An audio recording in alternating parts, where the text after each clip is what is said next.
Oh, hey everybody!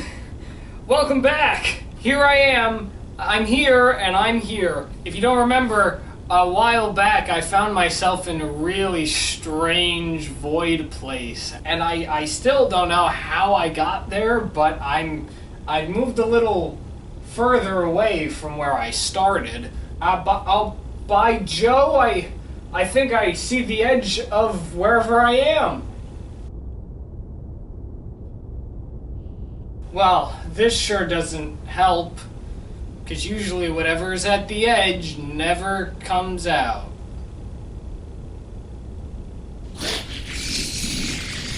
Oh, I should mention, I have a friend.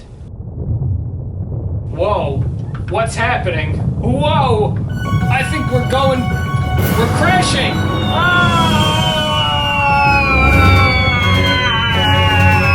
I have so much I need to live for!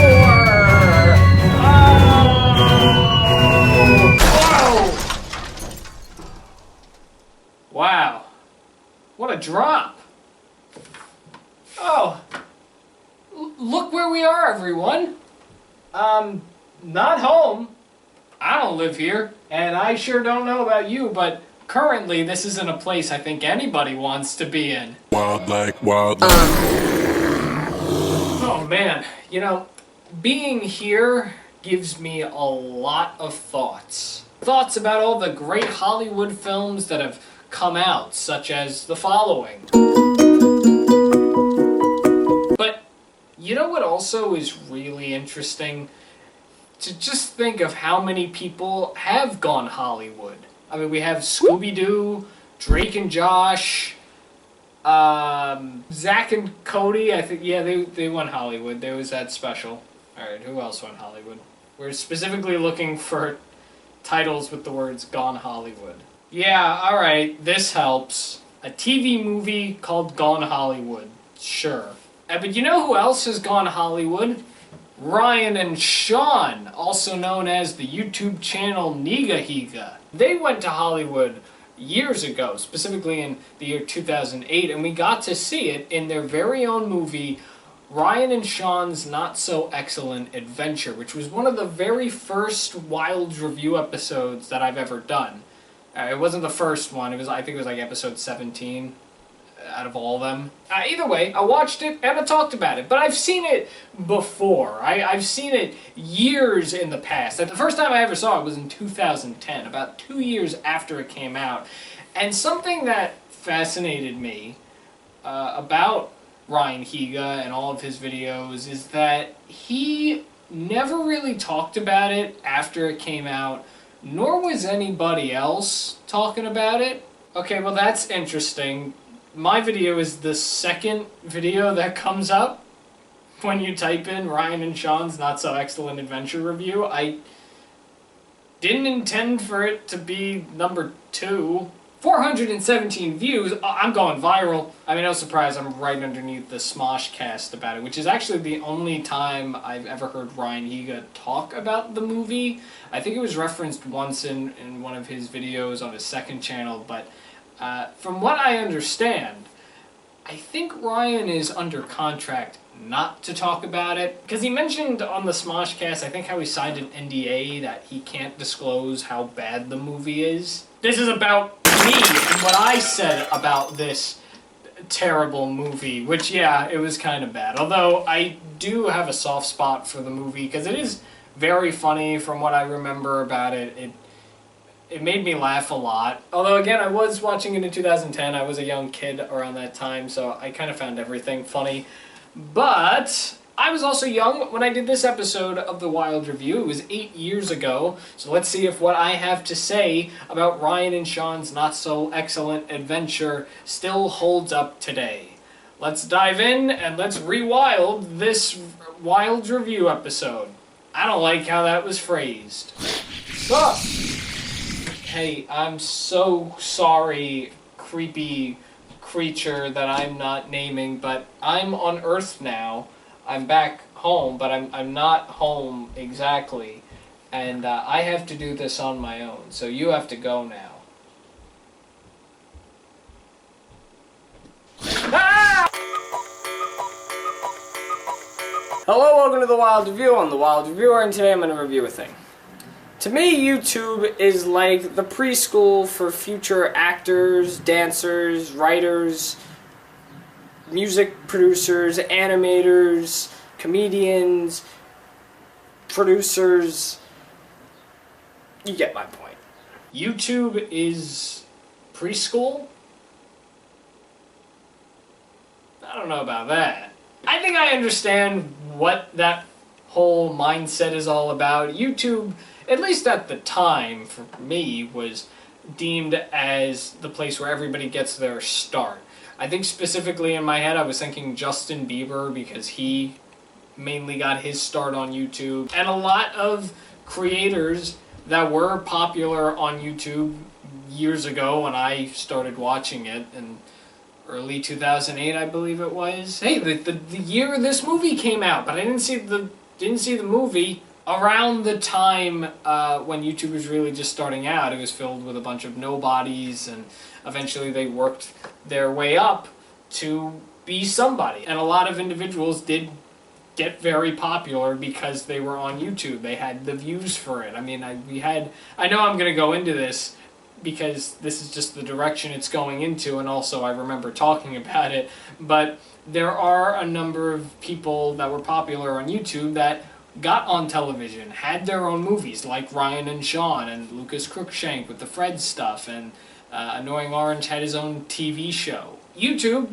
can essentially be seen as the foundation for where future stars can be born, which is why you have so many people now on YouTube trying to get famous, along with TikTok, which is a place you can apparently blow up even more on. Also, it is scary, and it's scary.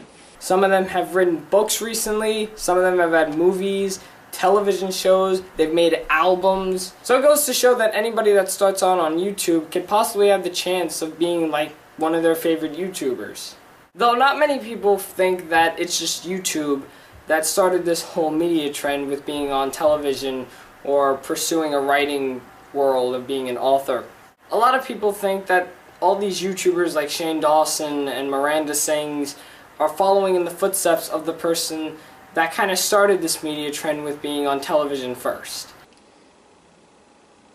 Now, there's nothing wrong with at this point in time, being 2015, when you can use Shane Dawson and Miranda Sings as an example.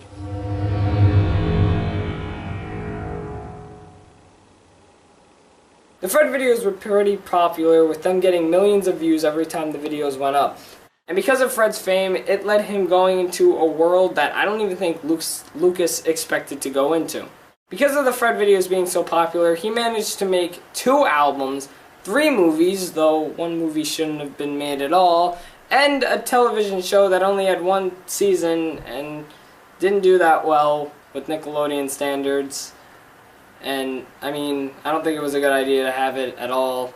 I think another reason why I mainly wanted to talk about this film was to show that Fred was not the first creator to really make it big, because Ryan and Sean, who started off on YouTube, they technically made it big first, and in terms of movies and the outside exposure. But then again, I don't even know if they were the first ones. Especially now when you think about all the celebrities that made their own YouTube channels, and you know, maybe there's another YouTube star before Ryan and Sean that got noticed and became very popular, and stuff happened in 2007. It's very possible, I don't know. But Fred is often deemed as the one that everybody looks to in the terms of how he made it. That's essentially what that was. Everyone looked to Lucas Cruikshank to see the rise and fall of a once popular YouTuber. Specifically one that made history, being the first person ever to get 1 million subscribers. On top of that, there was Fred merchandise, and even Lucas got to have fun as he went on to going into interviews. He went to some award shows as himself or as Fred. He's been on iCarly as both himself and Fred. And even after this whole Fred phase went off, he got his own Nickelodeon show, Marvin Marvin, which also kind of had 1 season and didn't do that well. Though in my opinion, it was fine. Plus, Fred was the first one to hit 1 million subscribers in 2009. I talk about Fred here a little, and I have to be honest, I was a Fred person. I was a fan. I saw all 3 movies. I saw the TV show. I had a Fred doll. I had a Fred pillow. I still have the Fred shirt. I am not embarrassed that I was ever somebody who enjoyed watching Fred. I actually found it very amusing. But looking back on it now, it was just a very creative idea and something that definitely represents old YouTube. Because YouTube is nothing like what it was. There are no recurring characters, no recurring series. It is just all about being famous now and getting the views.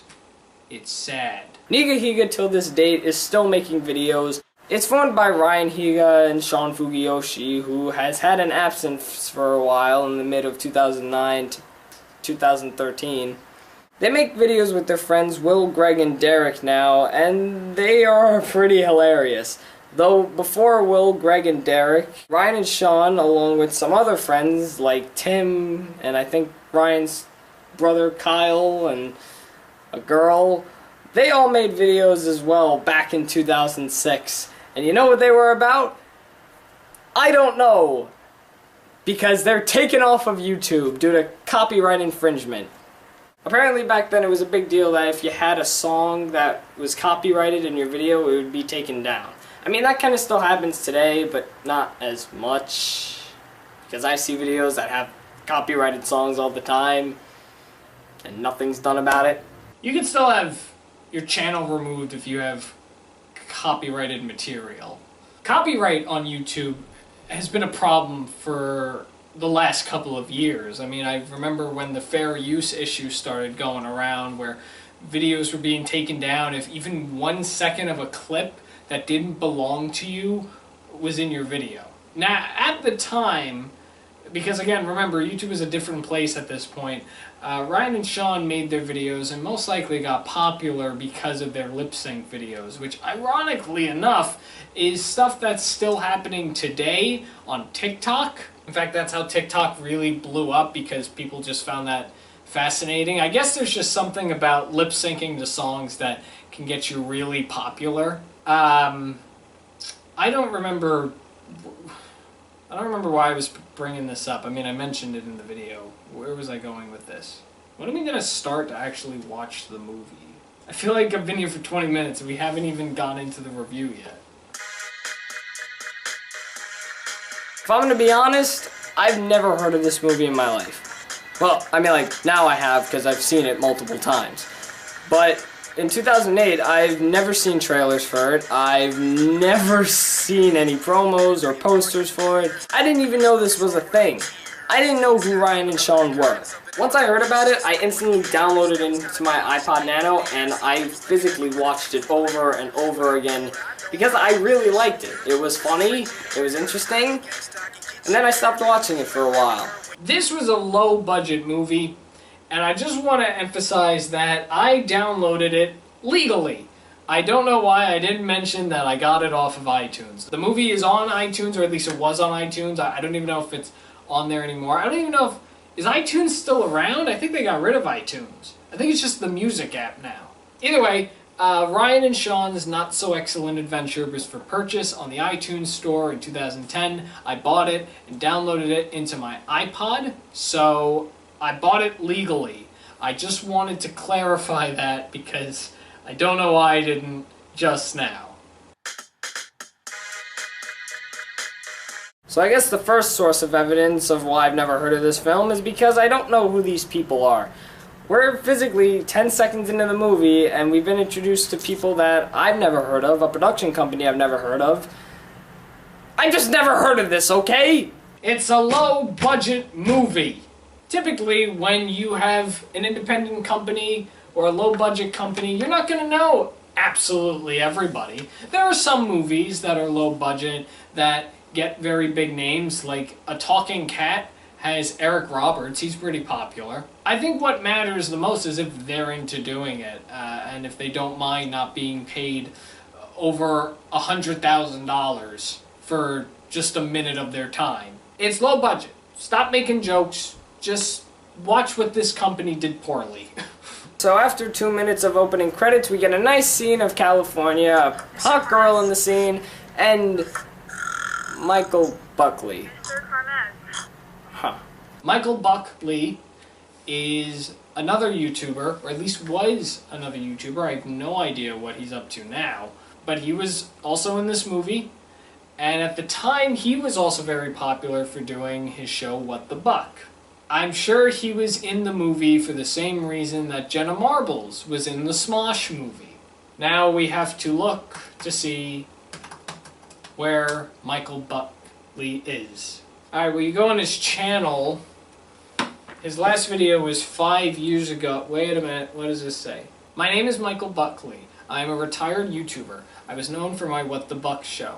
The show was one of the most popular broadcasts in the early days of YouTube. I am responsible for the YouTube call to action, as I was the first to ask people to like, comment, and subscribe. Ooh, is that true? Sending you so much love and gratitude for making me part of your lives. I loved my time on YouTube. I'm very much enjoying a joyful and fulfilling life offline, but I do offer a glimpse of my life on Instagram story if you... Why is it free? You know what? It seems like he's just enjoying time to himself, and he no longer does YouTube, which, you know what, is not a bad thing. Not at all. You do you, dude. That was his channel, right?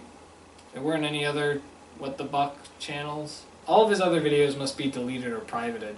But I do remember watching him in the early days. Anyway, why is he in this movie? Because he is. Deal with it. He wasn't even that bad. Anyway, back into the story. Like I said, Michael Buckley plays a character named Horace Carmez, who is described in the trailer to be a down-on-his-luck filmmaker. Not really clarified whether he's a television or movie producer, so we're just going to say he's a filmmaker for the heck of it. His first scene is with having a discussion with what I'm assuming is his boss named RJ, who tells him that he hasn't had a hit in over a year and he will be fired if he doesn't come up with something great. So, I mean, it's never established that Carmez is a movie maker or a television producer. I don't know what he is. I think that's one of the flaws with this movie, is that I didn't exactly know who Carmez was. You gotta do that. You gotta establish that. We then get introduced to his little buddy, Ink. Get it? Because little buddy, because... Yeah, we get it. He's small. Okay. A few seconds later, we get introduced to a character named Simon. That's not the name! Sorry, TSM, which stands for the Stalking Mangina, as a reference to one of the Niga Higa videos. Anyway, did I hear him say Ryan and Sean? The same Ryan and Sean from YouTube? No, you didn't, because he never said their names. This was a weird character. I even remember back in the day when I saw this, that it was a weird character. He's supposed to be the comic relief character, TSM, but it's just a little strange. I mean, obviously in this episode I think I'm overreacting a little bit. This character was obviously written to be a huge Ryan and Sean fan, which is not that surprising because it's a film about people who are popular for doing something and now they're probably going to be even bigger stars. I mean, with those views on YouTube as they are projecting Ryan and Sean to have, it's very possible that they have a very big fan base, and who's to say that this guy can't be the biggest fan of them? With that said... What? What's going on? Oh, Lord. Please. Give me this chance, Lord, to meet Ryan and Sean. What? Wait a minute, Give what? me a chance to get a lock of their hair. Possibly even their underwear. With a skid mark in them. Please, Lord. Oh, you are the Lord. Oh, I can feel you in my veins. Oh, oh. So I just did a quick check. Ryan Higa was born in 1990. I'm assuming Sean is the same age as him, but when this movie was released, he was either 18 or he was turning 18, but I'm pretty sure this movie was made in 2007, because that's typically how movies are done. They usually film it a year before and then they release it. But either way, with that all put together, this face is actually kind of accurate on how I should feel. Hey, you got... What are you doing? I'm washing my face. Oh. Why? I feel... dirty. Oh. Yeah, I couldn't agree with you more, dude.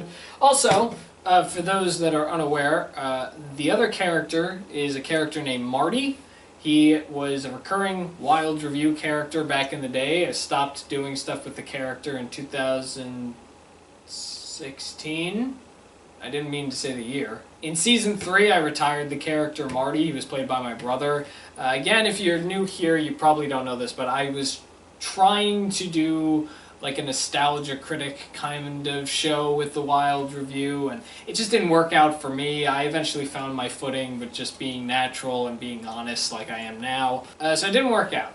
But this is a scene with Marty in it. Just wanted to clear that up for all of you. Oh, there we go with those weird transitions again with Ryan and Sean just running... What are these? Yeah, the transitions are weird, but they were having fun with it. Again, they were young kids at the time, so I'm sure they were just throwing things in this movie for everybody to have a really fun time with. But the transitions were a little out of place, but in terms of how this movie was as a whole, kind of fits with the theme of being out of place. So they get on their plane and... Wait, they don't live in Hawaii? I was informed that Ryan and Sean grew up in Hawaii. I have to apologize here. I've made a mistake, and it's not even the purpose of me like trying to make a joke.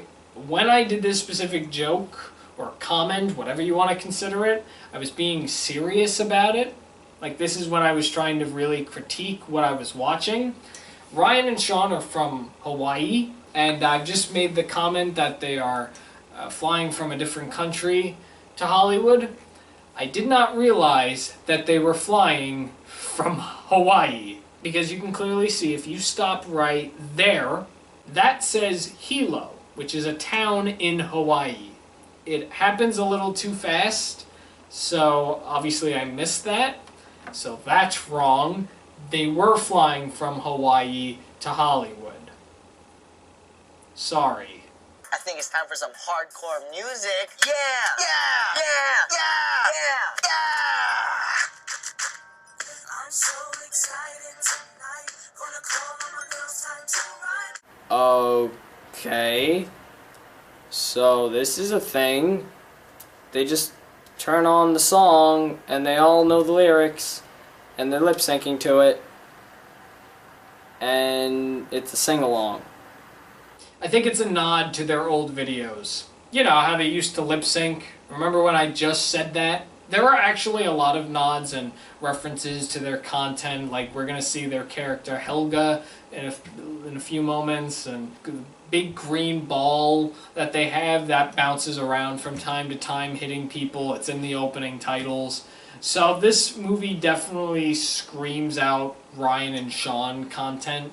I think at times it's just a little too random. And clearly they didn't know what to do for this scene, so they were like, well, we can have them lip sync since they lip sync on YouTube.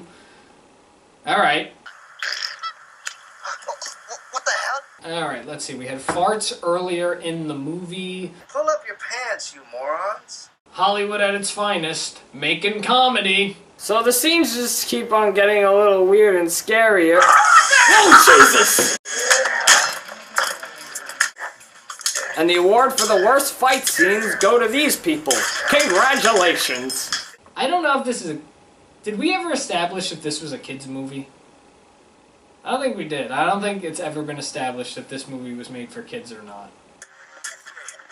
Dance class? Okay.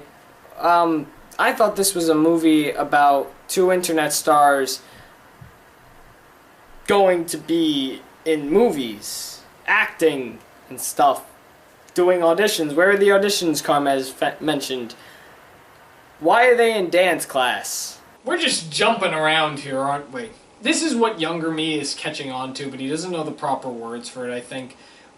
This movie just loves to jump around from one spot to another. It's very clear looking back now that these people that have made this movie had ideas for different scenarios they could put Ryan and Sean in, and we're like, okay, let's do this joke, and then let's do this joke, and then this joke. It's all for the comedy's sake. There is no conflict in this movie. At one point, I bring up on how there's a little conflict because Ryan and Sean get into a small argument, but it's nothing like massive that it would ruin the film, you know, like an actual climax. It's just this happens, and then this happens, and then this happens, and at no point does it ever take like a serious turn. It's just all for jokes. I think that's the one thing this movie was lacking, and I just didn't realize it at the time.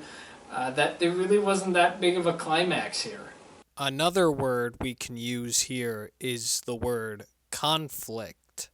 There is no conflict in this movie. I'm recording this bit very late at night, and somebody in my house is sleeping. At the same time, there really wasn't a bad guy. You can argue that TSM is the bad guy, but he doesn't even interact fully with Ryan and Sean. He's just in weird disguises all the time. Oh, did I ruin the rest of the video for you? Did I ruin the surprise? TSM are all these people that keep interacting with Ryan and Sean. I don't know why. I don't know if it's because they wanted cool dance moves for the trailer or anything. It just really doesn't make sense in my head. And to make things even better, they managed to turn it into an American Idol parody. And yeah, I don't know why he's dancing. I don't know why Ryan Higa's dancing. They probably did need some good footage for the trailer. The next few scenes I really don't have any comments on other than the fact on how they're absolutely hilarious because they mostly just deal with Ryan and Sean having issues at a restaurant and a little issue running into a security guard. The restaurant scene and the cop scene definitely are the only scenes I can easily remember very well, but also I recall really liking them. In fact, to this day, I still like them. They're funny. They're the only two random scenes in this movie that actually kind of make sense. So, 1 point. Well, nope, looks like I was wrong because now they're at vocal lessons where they sing. Why? Anyway, so they go to their vocal lessons and sing their song, Yank Back Camel Toe, which was an actual song they sung in their video. Anyway, they're told they have auditions now, but before they have to go to auditions, they go to a spa first, which includes getting a tan and also having a massage. Part of me wants to say that the reason why this movie is the way it is because maybe Carmez was purposely putting Ryan and Sean into all these scenarios to either get them ready for the Hollywood life or to see what they're good at. Let's put them in dance auditions to see if they're very good at dancing. We could work with that. Let's put them in vocal class so this way they can sing their hearts out, and we could see if that works also. But it's also very apparent here that the compromise is that they're just going to appear in already existing media and remake stuff. The auditions include them parodying scenes from High School Musical, The Blues Brothers, and Zack and Cody. And from what it looks like they filmed a James Bond parody because they're shown watching it in Carmez's room.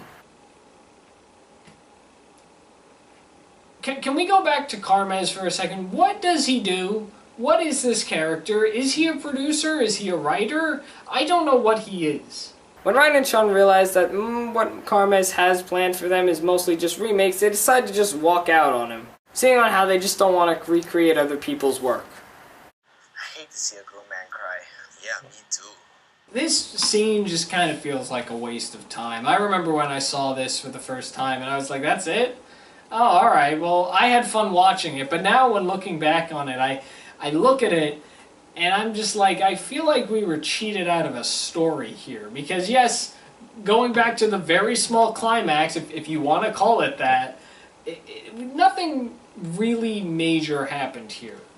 Two teenagers flew out to Hollywood and just kind of ran around doing things. I get why it's called the Not So Excellent Adventure. It was not to their expense, but I think it would have been a lot funnier if maybe things were thought out just a little bit more in the sense of what exactly they were doing there, what the idea was that they were going to do. Like, were they going to be in a movie? Were they going to be in a TV show? I don't really know what they were doing here, but it just seems like that it was a waste of time. Especially when you do a scene like that. And then as for TMS, whose real name is Simon, his final scene just doesn't make any sense. Oh, and TSM is revealed to be the guy that's been ruining their lives throughout the film. You know, the guy that's been interfering with them, kind of causing trouble. Oh well, that takes care of that. Oh, well, what do you mean, oh, well? Why did you say how much you really like Ryan and Sean? You're their biggest fan, and you didn't physically meet them. You just kind of tortured them. Were you planning on killing them the whole time? These are questions that I ask now, 8 years later after doing the video. No. Sean. Hey, Sean, wake up. Oh, great. So this whole film was a dream. Nice. Oh yeah, no, it's a dream. I forgot about that scene that they wake up and oh, it's a dream, oh man. But is it a dream? I will admit, this film is absolutely funny. It has Ryan and Sean all over it. It's the one thing that makes this film good. Ryan and Sean are absolutely hilarious in it. There's not one scene that they're ever serious, including the scene that had a little conflict in it. And it's not the matter that they tell jokes. They rarely tell any jokes. They make puns. They act goofy. They're the typical Ryan and Sean you would expect in the video. And that's because the people that made this movie didn't change Ryan and Sean. Something that happened to Fred was that when he made movies and TV shows, he changed. He changed his outfit, his age was changed, his personality changed a little. Ryan and Sean rarely changed in this movie. They're the same people that you would expect to be in the videos. I get what I'm trying to say here. In the sense of Fred, Nickelodeon really changed up how Fred was. They brought Lucas's creation to life, of course. So they obviously changed a lot of things when it came to Fred. In terms of this, they didn't change that much when it came to Ryan and Sean, but at the same time, Ryan and Sean were very different from Fred when they were on YouTube. Fred was a series on YouTube. There was a character, there were recurring characters, and there was a story. With Niga Higa, he did sketches, he did the lip-syncing songs, he did the how-to series. He was a guy making videos with his friends. And he just got very lucky because his videos skyrocketed and were watched by millions. I don't think you can look at the Niga Higa channel as a show, more of just a creator who makes all of these interesting videos for the purpose of entertainment and being laughed at, but not in the sense of like, oh, we're laughing at you, we're laughing at the jokes that you've thrown out there and the comedy that you're showing us. Also, they gave him weird shirts. I know I brought that up early. Well, they're not necessarily weird, but why couldn't they just wear normal clothing? At one point, Ryan isn't even wearing the shirt. Well, that's the end of the review. I think it still kind of holds up today. I still find it an okay movie, not the best movie, and there are parts that I do find funny, but I don't think I find it as funny anymore. I think I look at it more as just a really strange movie that was made for a reason. Money, probably. It's a really big shame that Ryan Higa doesn't talk about the film. I would love to hear about the production and his personal thoughts on the film, but I guess he's legally not allowed to talk about it. So I guess we just gotta live with that. With that said, though, I would like to do one last thing before wrapping this whole episode up. I want to quickly do a research to see where Ryan Higa is now. Because have you noticed he hasn't been around lately? Ryan Higa was, for the longest time, one of the only YouTubers that never really changed in the terms of the content he made. He just did what he loved doing. And over the years, he had a group of friends that were part of his production company, as he called it, the Ryan Higa production company, and they made all these different sketches and they did all these clever videos. Plus, on their second channel, they played games, and it was a load of fun. I enjoyed watching his content, and he was at it for the longest time, but he stopped in early 2020, just about a month after the COVID pandemic really was kicking off. He has not made any content in 3 years. At least on YouTube, because I don't know if a lot of you know this, but he's actually on Twitch, and his second channel still has videos coming out, but they are just clips of his Twitch streams. Now, it's been asked if Ryan's ever going to come back to YouTube, if he's ever going to continue making this content, and that, at least for the time being, is very unknown. I don't have the answer to that, and I don't know if he has the answer to that. He seems like he's having a fun time and doing alright on Twitch. As for everybody else, though, including Sean, Sean is married. Good for him. He also lives somewhere else. I don't know where he lives. He lives somewhere. And like mentioned, Ryan had his group of friends helping him for the longest of time with these videos, and it seems like they have all parted ways ever since Ryan stopped doing YouTube. There's a lot unknown about that specifically. I don't think there was a fight, although I do know there was a small issue in that friend group around the time that the videos stopped coming out. But I don't really know the full stories of all this stuff. But honestly, I don't think I want to, because these people are just living their lives now. If this is the end of YouTube for them, they've clearly moved on. This was a period in their life, and they're done with it. And that's completely fine.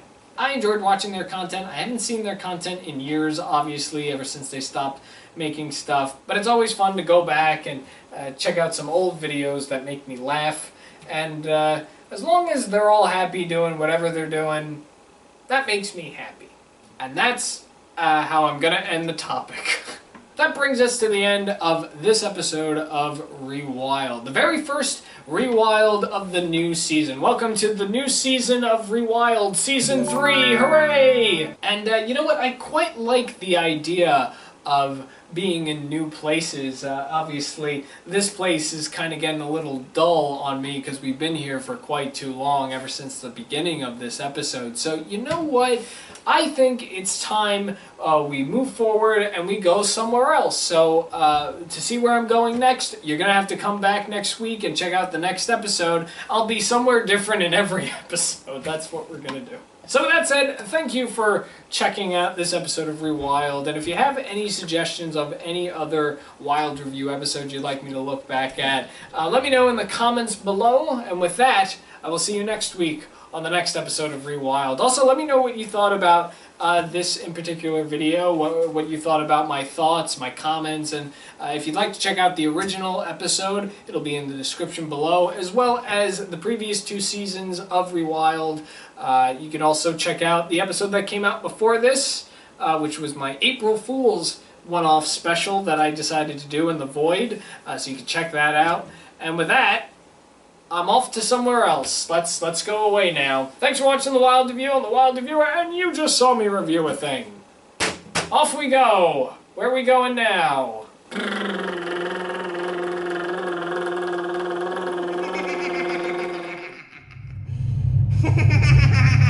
Wild like wild.